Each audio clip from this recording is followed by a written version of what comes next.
Hi అందరికీ. Today recipe makhana gravy curry. రైస్‌లోకి, పులావ్‌లోకి, చపాతీలోకి చాలా బావుంటుంది.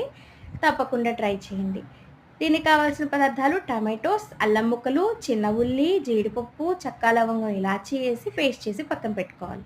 వేరొక కడాయిలో నెయ్యి హీట్ అయిన తర్వాత పూల్ మఖానా వేసి వేయించుకొని దోరగా వేయించుకున్న తర్వాత పక్కన పెట్టుకోవాలి. చక్కగా క్రిస్పీ అయ్యిందా లేదా చూసుకొని ఈ విధంగా ఉన్నప్పుడు పక్కన పెట్టేసుకొని బాండీలో ఆయిల్ హీట్ అయిన తర్వాత స్పైసెస్ వేసుకొని ఆనియన్స్ వేసి వేయించుకోవాలి. ఇలా వేయించిన మిశ్రమంలో ముందుగా సిద్ధం చేసి పెట్టుకున్న పేస్ట్ వేసి చక్కగా పచ్చివాసన పోయేంత వరకు వేయించి కావలసినంత సాల్ట్, తగినంత కారం వేసి వేయించుకోవాలి. అలాగే 2 కప్స్ వాటర్ వేసి చక్కగా అది బాయిల్ అవుతుంది కదా! ఈ బాయిల్ అయిన తర్వాత తీసేసి చక్కగా ఒకసారి తిప్పుకొని దాంట్లో గరం మసాలా, ధనియాల పొడి, వాటర్ వేసుకొని, మఖానా వేసుకొని ఒకసారి తిప్పుకొని దాంట్లో కసూరి మేతి అలాగే కొంచెం అంత కొత్తిమీర